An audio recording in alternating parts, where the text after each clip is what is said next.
अस्सलाम वालेकुम। Welcome to Printas institute of designing and printing. उम्मीद करता हूँ डियर स्टूडेंट सब लोग खैरियत से होंगे। जैसा कि गुज़श्ता दिनों हमने ऑनलाइन लेक्चर्स का आगाज़ किया था और इन पेज को हमने समझा था, एमएस वर्ड को समझा था और अब नंबर है पावर पॉइंट का। पावर पॉइंट में हम क्या कर सकते हैं, पावर पॉइंट का हम क्यों इस्तेमाल करेंगे? क्योंकि पावर पॉइंट में हम प्रेजेंटेशन बना सकते हैं।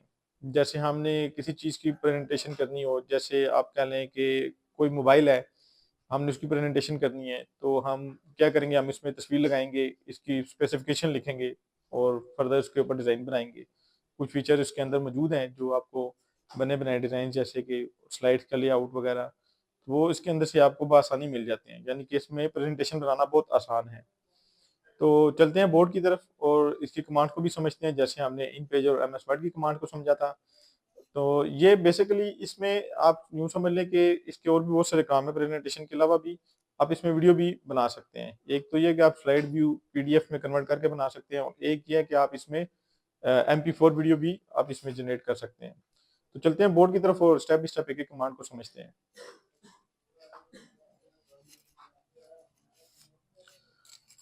सबसे पहली command control N, new slide बनाना। यानी कि जो भी आपने काम करना होगा, आपने एक स्लाइड बनाई, आप उस पे काम करेंगे। अगर आपको 2 फाइलें बनानी है, यानी कि आपको एक ही वक़्त में मतलब आप सॉफ्टवेयर अभी ऑन है और आप उसमें दूसरी फाइल भी बनाना चाहते हैं, तो कंट्रोल एन से ही आप बना सकते हैं। यानी कि दूसरी, तीसरी, चौथी जितनी भी स्लाइड बनाएँगे कंट्रोल एन से बना सकते हैं। कंट्रोल एस यानी कि आपने जो काम अपनी स्लाइड पे शुरू किया होगा, उसको सेव करने के लिए होता है कंट्रोल एस। यानी कि आप जैसे ही आप कुछ स्लाइड बनाना शुरू करेंगे तो आपकी तरतीब ये होनी चाहिए कि आप फ़ौरन से उस काम को सेव कर लें, ताकि बंद होने की वजह से या किसी भी वजह से आपका प्रोग्राम अगर बंद हो जाता है तो आपका काम ज़ाया ना हो। और एक बार सेव कर लें और फिर उसको बार-बार सेव करना, यानी कि आपने जो काम किया होगा, आपने यहाँ से शुरू किया, यहाँ तक किया है तो कंट्रोल एस कर लें। फिर यहाँ तक किया, फिर कंट्रोल एस कर लें। और जहाँ तक आप लास्ट टाइम कंट्रोल एस करेंगे वहीं तक आपका काम सेव होगा। यानी कि आपने यहाँ से लेके ये कंट्रोल एस यहाँ पर लास्ट टाइम किया था, आपने इतना काम फिर आगे कर लिया और आपने कंट्रोल एस नहीं किया तो और प्रोग्राम आपने बंद कर दिया, तो आपका इतना काम ही सेव होगा। क्योंकि आपने लास्ट टाइम जहाँ पर कंट्रोल एस करेंगे वहां तक आपका काम सेव होगा। कंट्रोल एस फाइल को महफूज करना। कंट्रोल F4 यानी कि आपने एक फाइल में काम मुकम्मल कर लिया तो उसको फाइल को बंद करने के लिए control F4। Control O, control O आपने जो पहले से स्लाइड बना के रखी होगी, आप उसमें कुछ मजीद एडिशन करना चाहते हैं तो कंट्रोल ओ से आप उस फाइल को दोबारा ओपन कर सकते हैं। Alt F4 प्रोग्राम को बंद करना। जैसे हर मतलब कंट्रोल एन करते हैं ना, मतलब आपने पावर पॉइंट इंस्टॉल किया, आपने ओपन किया, कंट्रोल एन करेंगे तो उसमें एक स्लाइड बनेगी, तो कंट्रोल F4 से वो स्लाइड बंद होगी और Alt F4 से वो पूरा प्रोग्राम, जो पावर पॉइंट पूरा एक प्रोग्राम है, उसको बंद करने के लिए Alt F4। Alt टैब एक प्रोग्राम से दूसरे प्रोग्राम में शिफ्ट होना। जैसे आप समझ लें कि आपने इन पेज पे भी आप कुछ काम कर रहे हैं, एमएस वर्ड पर भी कुछ काम कर रहे हैं और पावर पॉइंट भी आपने ओपन किया हुआ है, तो ऑल टैब से आप एकदम पावर पॉइंट से इन पेज में शिफ्ट हो सकते हैं। सॉरी, इन पेज में शिफ्ट हो सकते हैं, एमएस वर्ड में भी शिफ्ट हो सकते हैं। आप वापस आप उधर से इधर भी आ सकते हैं, यानी कि एमएस वर्ड से वापस पावर पॉइंट में भी आ सकते हैं। ऑल्ट एफ ए मतलब आपने एक स्लाइड बनाई या एक प्रेजेंटेशन भी बनाई किसी चीज़ के ऊपर, तो उसको आप डुप्लिकेट कर सकते हैं। यानी कि पहली बार आपने लिखा जी टीचर पोर्टफोलियो, और दूसरी बार आप उसको किसी और नाम से सेव करके उसके डुप्लिकेट बना के रख सकते हैं। कंट्रोल F6 एक फाइल से दूसरी फाइल में शिफ्ट हो जाना। यानी कि आप कोई 2-3 स्लाइडों पे एक साथ काम कर रहे हैं, तो आपने कंट्रोल एन से 2-3 फाइलें बनाई हुई हैं, तो कंट्रोल F6 से आप एक फाइल से दूसरी फाइल में शिफ्ट हो जाते हैं। फ़ॉन्ट स्टाइल, फ़ॉन्ट स्टाइल क्या होता है? यानी कि फ़ॉन्ट स्टाइल, ये पॉइंट और ये बोल्ड वगैरह, ये आपके स्लाइड के ऊपर टॉप साइड पे एक बॉक्स बना होता है, उसके नीचे छोटा-सा लिखा होता है विंडो, फ़ॉन्ट की विंडो, यानी कि फ़ॉन्ट लिखा होगा। तो वहाँ पर फ़ॉन्ट स्टाइल होगा। फ़ॉन्ट स्टाइल आप कह लें, जैसे ये एक फ़ॉन्ट स्टाइल लगा हुआ है, FONT फ़ॉन्ट लिखा हुआ है ना, आगे स्टाइल लिखा हुआ है। तो ये इम्पैक्ट स्टाइल आप इसको कह लें। इसमें और भी बहुत सारे स्टाइल होते हैं, जैसे टाइम न्यू रोमन है, कैलबरी है, मोनोटाइप क्रोसीविया है, यानी कि बहुत सारे लाखों की तादाद में होते हैं फ़ॉन्ट्स। तो जो आपके कंप्यूटर में उस वक़्त आपके मतलब पावर पॉइंट में इंस्टॉल होंगे, आप फ़ॉन्ट स्टाइल जो आप लिखेंगे, अपनी प्रेज़ेंटेशन पे हेडिंग बनाएँगे, उसका स्टाइल चेंज करना। फ़ॉन्ट साइज, फ़ॉन्ट साइज क्या होता है, जैसे ये देखें ये फ़ॉन्ट साइज लिखा हुआ है 20, यानी कि इसके पॉइंट साइज में अगर हम बात करें तो ये तकरीबन 50 के राउंड अबाउट होगा। और अगर हम इस फ़ॉन्ट स्टाइल की साइज की बात करें या पॉइंट साइज के साइज की, यानी कि ये जो इतना बड़ा लिखा हुआ है, तो इसका साइज तकरीबन 100, आप कह लें 70 या 180 के करीब होगा, यानी कि 180 के करीब होगा।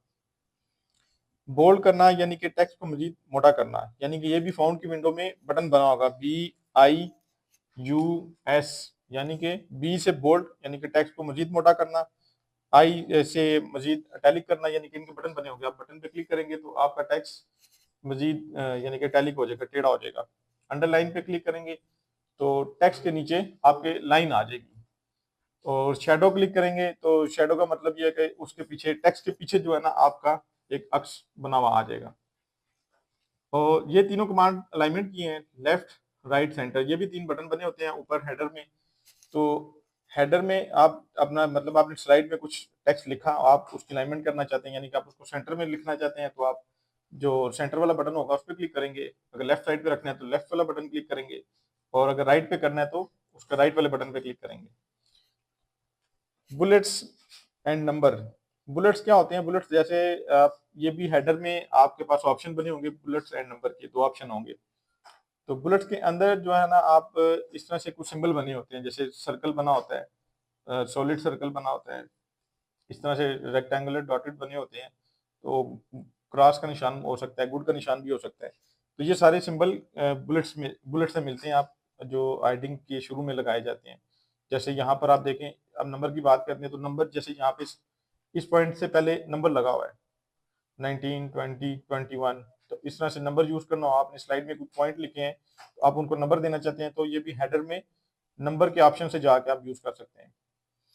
डिजाइन, मतलब इसमें बने बनाए डिजाइन होते हैं जो पहले से प्रोग्राम के अंदर बिल्ट है, यानी कि हमें बहुत ज्यादा डिजाइन के ऊपर मेहनत नहीं करनी पड़ती, बस हमने स्लाइड बनाया, आपने टेक्स्ट लिखा, और ऊपर मेन्यू बार, जो हेडर के ऊपर टॉप पर मेन्यू बार बना होता है, फाइल, एडिट, व्यू, इस तरह से ऑब्जेक्ट, डिजाइन, एनिमेशन, ये सारे ऊपर हेडिंग पे लिखे होते हैं नाम छोटे छोटे से।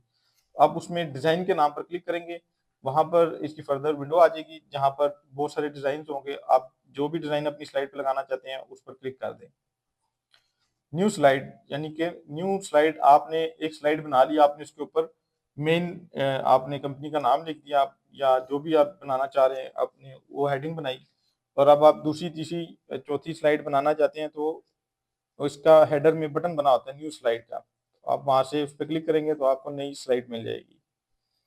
Alt V N, normal view देखना, यानी कि जो आप ओपन करेंगे, कंट्रोल एन करेंगे तो वो वैसे बेसिकली नॉर्मल व्यू ही होता है। अगर आप कहीं और कहीं शिफ्ट हो जाएंगे, जैसे ये वाली कमांड देख लें पहले, Alt V D straight sorter, यानी कि आपने 5 स्लाइडें बना ली हैं, तो आप चाहते हैं कि आप उन सब स्लाइड का व्यू देखें कि टोटल कितनी स्लाइड्स हो गई हैं, तो Alt V D से वो सारी स्लाइड आपके पास, वैसे तो ये इंटरफेस होगा कि आपके पास एक स्लाइड होगी, जब आप ये कमांड अप्लाई करेंगे तो 1, 2, 3, 4, 5, आपने अगर 5 स्लाइड बनाई है तो उन पांचों का व्यू आपके पास सामने शो हो जाएगा स्क्रीन पर। तो Alt V N करेंगे, जो स्लाइड, जिस स्लाइड पे आपने क्लिक किया होगा वही स्लाइड नॉर्मल व्यू के साथ पूरी स्क्रीन पे आपके पास सामने आ जाएगी। Alt V D, स्लाइड का व्यू देखना, फुल स्क्रीन व्यू देखना, यानी कि आप, एक तो ये होगा ना यहाँ पे साइड पे भी स्लाइड बार शो हो रहा होगा, जो स्लाइड बनाते जा रहे होंगे वो साथ साथ शो हो रही होंगी, लेकिन मेन आपको इस तरह से साइड पे एक बड़ी स्लाइड नजर आ रही होगी। Alt V W, full screen view देखना, यानी कि आपने एक स्लाइड पर काम कर रहे हैं और आप चाहते हैं कि वो पूरी स्क्रीन पे नजर आए, साइड पे हेडर, ऊपर जो हेडर है वो भी छुप जाए, साइड पे जो बार है वो भी छुप जाए, तो Alt V W, full screen view लाना।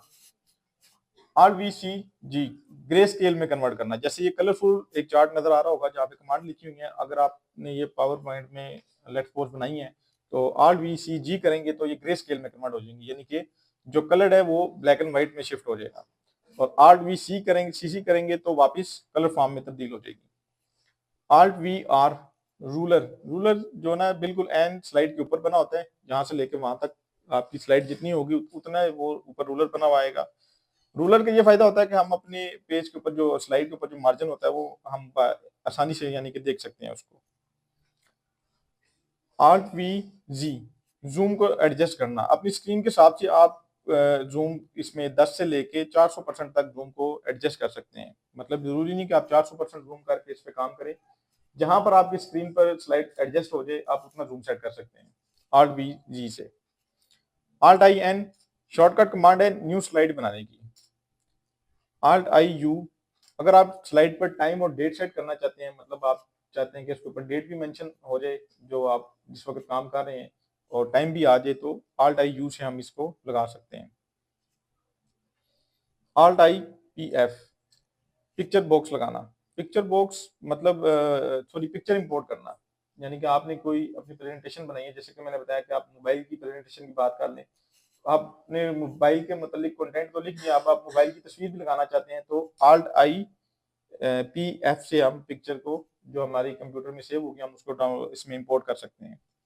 Alt I X एक सेपरेट टेक्स्ट बॉक्स हासिल करना है, यानी कि आपकी स्लाइड के ऊपर पहले से लेआउट बना होता है कि टेक्स्ट बॉक्सेस जो होते हैं वो पहले से बिल्ड होते हैं, जो उसके वो बने होते हैं। लेकिन अगर आप मजीद कोई बॉक्स की एडिशन करना चाहते हैं जिसमें आप सेपरेट टेक्स्ट को लिखना चाहते हैं, नोट के तौर पे कह लें, तो Alt I X से हम वो बॉक्स लगा सकते हैं। Alt N T I table generate करना। जैसे ये स्लाइड आप देख लें, ये वाली एक चार्ट जो है ये एक टेबल नुमा बना हुआ है, यानी कि इसमें कॉलम बने हुए हैं, 4 कॉलम बने हुए हैं, इस तरह से फिर मुख्तलिफ रोज बनी हुई हैं। तो Alt N T I करेंगे तो आपके पास बॉक्स आएगा जिसमें आप रोज की वैल्यू और कॉलम की वैल्यू एंटर करेंगे, तो उस तरह का टेबल आपके पास बनकर आ जाएगा। और हेडर बार में उसके बहुत सारे स्टाइल होते हैं, सिंगल मतलब ब्लैक एंड व्हाइट कलर में भी होंगे, और जो रंगीन होते हैं डिजाइन, उस तरह के भी बहुत सारे कलर होते हैं उसमें, तो आप वो भी चेक कर सकते हैं। Alt O F text formatting करना। जैसे हमने MS वर्ड में पढ़ा था कंट्रोल D फॉर्म की विंडो ओपन करना, तो इस तरह से इसमें Alt O F है, इसमें हम अलाइनमेंट कर सकते हैं, कलर दे सकते हैं, स्ट्राइक लाइन लगा सकते हैं, बोल्ड इटैलिक कर सकते हैं, पॉइंट साइज लगा सकते हैं, वो इस विंडो से Alt O F से। Alt O B border slide को बॉर्डर लगाना, यानी कि इसमें स्लाइड के जो चारों इतराफ होते हैं उसमें आप अपनी मर्जी से बॉर्डर सेट कर सकते हैं। Alt O D slide design. जैसे कि डिजाइन के ऊपर हमारी पहले बात हो चुकी है कि हम हेडर में जाके मेन्यू बार में जाकर वहां से हम स्लाइड को ऊपर जो डिजाइन लगाना चाहते हैं वो सिलेक्ट कर सकते हैं, और Alt और D करते हैं तो डायरेक्ट हम उसी जगह पर चले जाते हैं जहां पर डिजाइन मौजूद होते हैं। Alt O L लेआउट, यानी कि स्लाइड के ऊपर जो आपके मतलब एक आप जब आप स्लाइड ओपन करेंगे, आप काम कर रहे होंगे, तो स्लाइड के ऊपर बॉक्सेस बने होंगे, यानी कि ऊपर एक बॉक्स बना होगा, फिर नीचे एक बॉक्स बना होगा, यानी कि ये आप इसका लेआउट कह लें। ऊपर हेडिंग बड़ी करके लिख सकते हैं और नीचे आप जो उसका फर्दर कंटेंट होगा वो आप टाइप कर सकते हैं। तो लेआउट में आप क्या कर सकते हैं, मतलब आप चाहते हैं ऊपर एक हेडिंग हो, नीचे 3 हेडिंग बनी हो या 3 बॉक्सेस बने हो, या इस तरह से आप चाहते हैं कि यहाँ एक बड़ा बॉक्स हो, यहाँ 2 छोटे बॉक्स हो, इसको लेआउट कहेंगे। इसके मतलब Alt O L करेंगे तो एक बॉक्स सामने आएगा, उसमें इसकी बहुत सारी सेटिंग्स होती हैं, आप जो लगाना चाहें अपने कंटेंट के हिसाब से लगा सकते हैं। Alt O के बैकग्राउंड एडजस्टमेंट, यानी कि आप सॉलिड कलर भी लगा सकते हैं। एक तो यह है कि आपको डिजाइन से ही सब कुछ मतलब तैयार मिलता है, लेकिन आप चाहते हैं कि किसी स्लाइड के ऊपर आपकी मर्जी का कलर आ जाए, आपकी मर्जी की तस्वीर आ जाए, टेक्सचर आ जाए, तो वो आप Alt O K से लगा सकते हैं। Alt DV स्लाइड शो देखने के लिए, यानी कि आपने अगर कुछ स्लाइड बना ली हैं तो आप उन स्लाइड का शो देखना चाहते हैं, तो Alt DV से उन स्लाइड का शो देख सकते हैं। Alt DC इसको कह लें कि आप एनिमेशन लगाना। जैसे यहाँ पर लिखा हुआ है माइक्रोसॉफ्ट पावर पॉइंट, तो आप इसको एनिमेट करते हैं, जब इस सेटिंग ये कमांड अप्लाई करेंगे तो आपके पास ऑप्शन आ जाएंगी इसकी, यानी कि फ्लाई इन आ जाएगी, इस तरह की बहुत सारी उसमें नाम लिखे हुए होंगे। तो आप जो स्लाइड पहले टेक्स्ट को सिलेक्ट करेंगे, फिर आप उस एनिमेशन को क्लिक करेंगे, जैसे फ्लाई इन पे क्लिक कर लेते हैं आप, तो ये टेक्स्ट जैसे यहाँ पर लिखा हुआ है ना, तो जब आप शो लाएंगे तो ये टेक्स्ट फ्लाई इन का मतलब ये उड़ता हुआ यहाँ पर आएगा जब शो आएगा। और आर डी एम कस्टम एनिमेशन, यानी कि आपने इस पे फ्लाई इन एनिमेशन लगाई कि ये उड़ता हुआ आया, यानी कि नीचे की तरफ से उड़ता हुआ आया, तो जब आप इसको कस्टमाइज करेंगे तो आप चाहेंगे कि राइट साइड से निकल के आए या लेफ्ट साइड से आए, तो इसका मतलब होगा कि कस्टम आपने एनिमेशन को खुद एडजस्ट कर लिया, कस्टमाइज कर लिया। R D T transition, transition क्या होती है, जैसे कि आपने कोई 2 4 या जितनी भी 10 स्लाइड्स बना ली हैं, तो आप जब उसका व्यू देखते हैं Alt DV वाली कमांड से, तो क्या होता है कि एक स्लाइड खत्म होती है तो दूसरी शो होती है, फिर तीसरी शो होती है। तो इसमें जब आप अप्लाई करते हैं ट्रांजिशन, तो फिर एक स्लाइड जब खत्म होगी तो दूसरी स्लाइड स्टाइल के साथ शो होगी, ऐसी सिंपली शो नहीं होगी। तो इनको ट्रांजिशन कहेंगे हम। तो ये उम्मीद करता हूँ ये लेक्चर आपको समझ आया होगा। आप ये कमांड अपनी कॉपी या रजिस्टर पर नोट डाउन करें और अपने कंप्यूटर पे पावर पॉइंट प्रोग्राम इंस्टॉल करें और उस पर एक-एक कमांड को इसी तरह से अप्लाई करें जैसे मैंने बताया आपको। अगर आपको कोई अप्लाई करते हुए कोई प्रॉब्लम हो तो आप कमांड नंबर बता के कमेंट में आप सवाल भी कर सकते हैं।